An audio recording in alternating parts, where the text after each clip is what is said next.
Halo semuanya, balik lagi di Acul SW Studio, belajar di gudang lagi, kita belajar bareng. Gue bacain, kalian dengar, gue belajar, kalian belajar, kita semua belajar. Hore, apa sih? Yaudah, hari ini kita mau ngebahas atau belajar bareng tentang cryptocurrency. Nah ya, basic-basic aja kita mah ya, karena yang expert-expert di konten lain aja. Kita mah basic-basic aja. Seperti biasa, gue carinya itu di ChatGPT. Jadi kalau ada apa-apa, salahin dia. Gue belajar, kalian belajar. Let's go, kita mulai aja. Apa itu cryptocurrency? Gue agak geser biar nanti di sini ada gambarnya.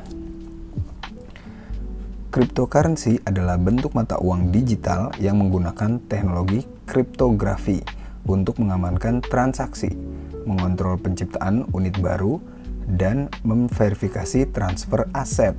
Nah, jadi cryptocurrency itu adalah bentuk mata uang digital yang menggunakan teknologi kriptografi. Oke.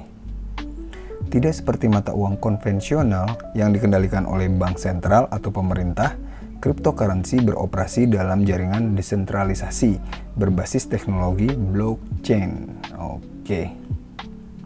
Jadi cryptocurrency itu nggak ada yang megang banknya, nggak ada banknya, ya.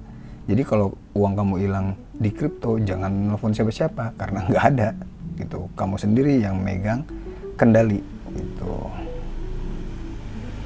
Oke, jaringannya desentralisasi, berarti nggak ada yang megang, itu bebas dan teknologinya blockchain. Oke, lanjut. 1. Karakteristik utama cryptocurrency. A. Desentralisasi. Cryptocurrency tidak dikendalikan oleh satu entitas seperti bank atau pemerintah, melainkan oleh jaringan komputer yang tersebar di berbagai tempat atau decentralized network. Susah banget ya bibir Indonesia. Decentralized network. Jadi desentralisasi itu maksudnya adalah tidak dikendalikan oleh satu entitas atau satu perusahaan kayak bank atau pemerintah gitu. Jadinya kamu sendiri yang megang kendali itu ya. B. Blockchain. Blockchain adalah buku besar digital yang mencatat setiap transaksi dalam blok yang saling terhubung. Nah, setiap transaksi baru harus diverifikasi oleh jaringan sebelum masuk ke dalam blockchain, sehingga membuatnya lebih aman dan transparan. Yang belum ngerti tentang blockchain itu, kalau kita nabung di bank, kita punya buku tabungan tuh bank tuh. Nah itu bisa di print tuh, kita jadi bisa ngelihat. Nah kalau di cryptocurrency itu yang nyatetnya blockchain ya. Jadi tiap kita nabung atau transfer atau jual beli itu tercatat di situ. Semua orang bisa melihat, semua orang bisa nge-track wallet kamu juga. Jadi semuanya terbuka. Ibaratnya kalau kata Timothy mah telanjang gitu ya, nggak ada yang ditutup-tutupi. Oke, C. Keamanan dengan kriptografi. Cryptocurrency menggunakan kriptografi untuk melindungi transaksi dan mencegah pemalsuan atau perubahan data tanpa izin. Nah, jadi cryptocurrency itu menggunakan kriptografi ya. Jadi kalau misalnya mau merubah apa, itu kalian harus izin dulu. Kalau di Bitcoin tuh ke minersnya gitu. Ini bener gak? Gitu. Ini bener nggak si Ipul ngambil uang 7 juta? Bener nggak nih? Bener gitu. Sedangkan kalau di bank itu kan bisa ada kong kali kong gitu ya di belakang. Ya mungkin ya gitu, gue nggak tahu ya, ini cuma tebakan doang, kayak dana apa diselewengkan gitu. Kalau kriptografi semuanya harus terbuka.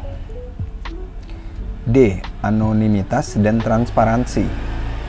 Meskipun transaksi dicatat dalam blockchain yang dapat dilihat semua orang, identitas pemilik wallet tetap anonim karena hanya diwakili oleh serangkaian kode alfanumerik.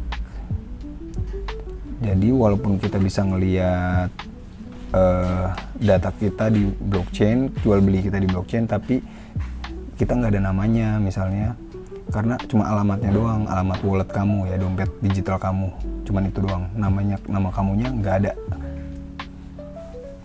E. Terbatasnya jumlah koin. Beberapa cryptocurrency seperti Bitcoin memiliki jumlah terbatas. Misalnya Bitcoin hanya memiliki total supply 21 juta koin, yang membuatnya langka dan berpotensi meningkatkan nilai dari waktu ke waktu. Nah, terbatasnya jumlah koinnya ya. Kayaknya cuma Bitcoin doang saat ini yang seperti itu ya. Cuma 21 juta koin. Dan itu nggak bisa ditambah atau nggak bisa dikurang gitu. Sedangkan kalau di emas gitu ya, bisa dicari lagi tuh di dalam tanah. Oh ya, ketemu emas lagi. Akhirnya supply-nya jadi tambah banyak lagi. 2. Bagaimana cryptocurrency bekerja? A. Pembuatan wallet. Untuk menggunakan cryptocurrency, seseorang harus memiliki wallet atau dompet digital yang berisi public key, alamat untuk menerima koin, dan private key, kode rahasia ya untuk mengakses koin. Nah, untuk belajar soal wallet-walletan sama contoh wallet, ada hot wallet, ada cold wallet, kalian bisa belajar di video yang ini. Nah, itu wallet-walletan ya, tukang dompet di sini nih. Ada contohnya juga tuh, ya, banyak. B. Transaksi. Saat seseorang mengirim cryptocurrency ke orang lain, transaksi ini dikirim ke jaringan blockchain untuk diverifikasi oleh komputer dalam jaringan yang disebut node. Nah, ini ada di konten apa ya? Node. Proof of work di sini bisa dilihat, atau di blockchain. Nah, di sini bisa dilihat juga. C. Verifikasi dan mining. Proof of work atau POW. Contohnya ya, proof of work atau POW. Komputer dalam jaringan memecahkan teka-teki matematika untuk memverifikasi transaksi dan menambahkannya ke blockchain. Proses ini disebut mining yang digunakan oleh Bitcoin. Nah, yang mau belajar di POW di sini ya. Beberapa juga pakai ya proof of work, ternyata bukan Bitcoin aja. Jadi kalau buat dapetin Bitcoinnya atau koinnya, penambang ini harus memecahkan teka-teki matematika. Siapa yang bisa, dia dapat Bitcoin, kayak gitu. Jadi ya, bekerja dulu. Proof of work ya, bukti kerja. Kalian harus kerja dulu baru dapat uang gitu. Buktinya dapat uang apa? Kerja. Lalu ada lagi proof of stake atau POS. Sebagai alternatif POW, validator dipilih berdasarkan jumlah koin yang mereka miliki dan taruhkan dalam jaringan untuk memverifikasi transaksi, contohnya Ethereum 2.0. Nah, ini juga dibahas di proof of work ya. Dulunya itu Ethereum pakai proof of work. Nah, abis itu berubah. Nah, ini jeleknya koin-koin selain Bitcoin ya, mereka bisa ngerubah aja gitu karena mereka punya CEO-nya, punya perusahaannya. Jadi mereka punya cara buat cara-cara baru gitu. Kayak Ethereum pertamanya pakai proof of work, terus di Ethereum 2.0 berubah jadi proof of stake gitu, berubah-ubah ya, begitulah. Dan yang terakhir, konfirmasi dan penyimpanan. Setelah transaksi diverifikasi, transaksi dicatat secara permanen dalam blockchain dan dana masuk ke wallet penerima gitu ya. Jadi gua ngirimin uang ke Budi, kirim. Nah, miner ini bener gak nih si Acul ngirim? Bener. Habis bener semua dimasukin ke blockchain, baru uangnya masuk ke Budi. Gitu. Itu dalam hentikan jari, secepat ini. Cepet. Oke, lanjut. 3 jenis-jenis cryptocurrency. Contoh-contohnya ya.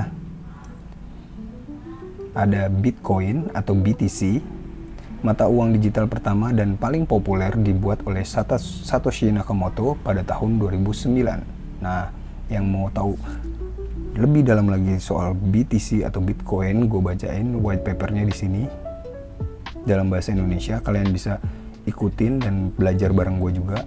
Sama kalau yang mau tahu siapa sih pencipta Bitcoin, Satoshi Nakamoto, belajar di sini. Anjir, jadi banyak ya gua videonya.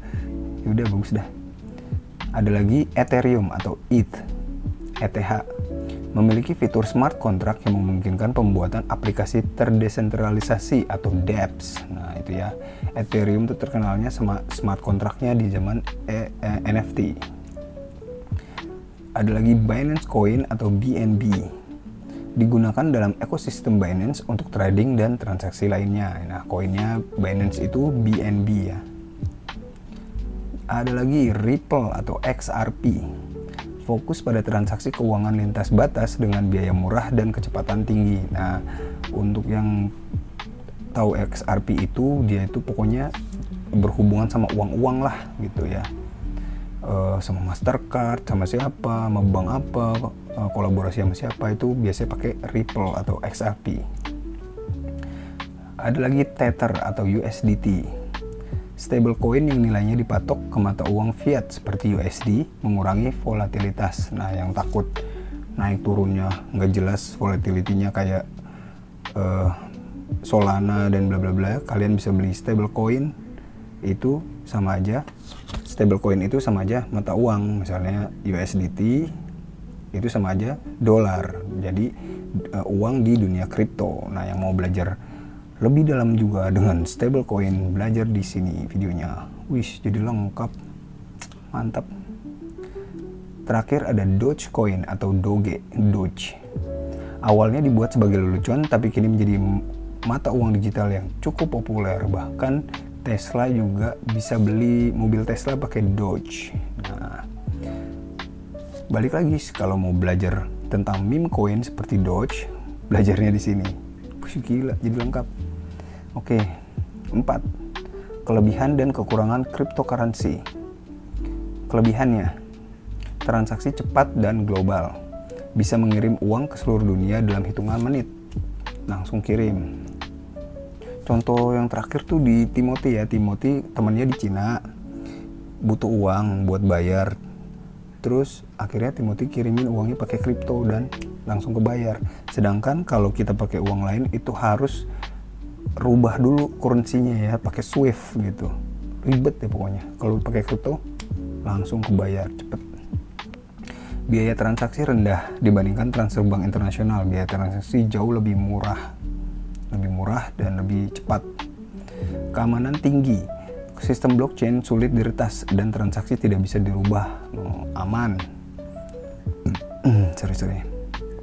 Privasi dan anonimitas. Tidak memerlukan data pribadi seperti rekening bank. Jadi nggak usah ketahuan tuh lu siapa. Tapi itu ada baiknya dan ada buruknya lah ya. Kekurangan. Volatilitas tinggi. Harga cryptocurrency bisa naik turun dengan sangat cepat. Regulasi yang tidak pasti, beberapa negara membatasi atau melarang penggunaan cryptocurrency, ada yang boleh, ada yang enggak, belum semuanya boleh ya. Cuma kita lihat karena si Donald Trump udah nanda tanganin Bitcoin Reserve, kita lihat negara-negara mana lagi yang bakalan ikutin.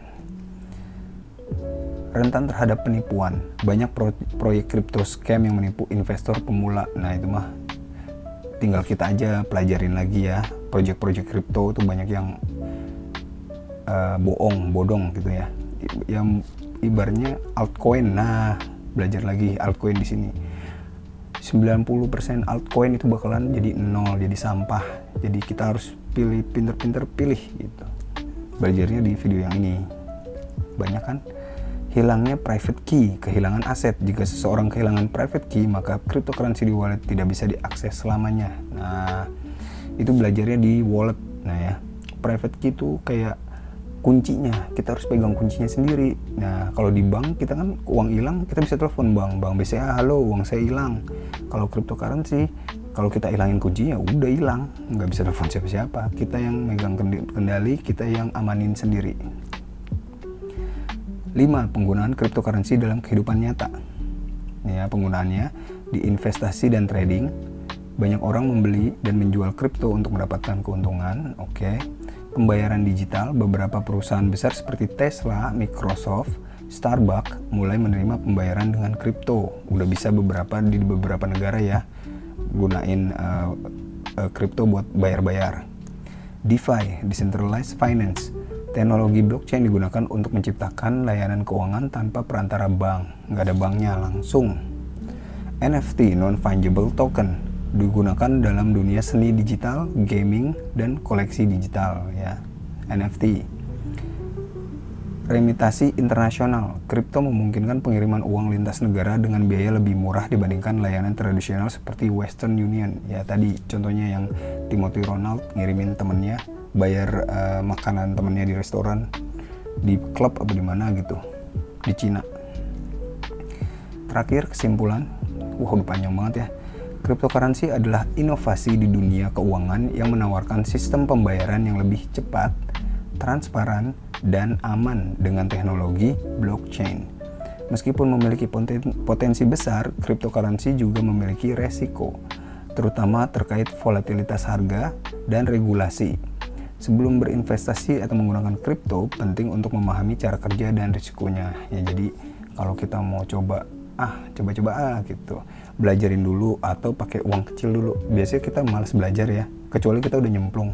Ya udah cemplungin aja dulu uang, misalnya 200.000 lah kita main gitu, sehingga kita pelajarin habis itu.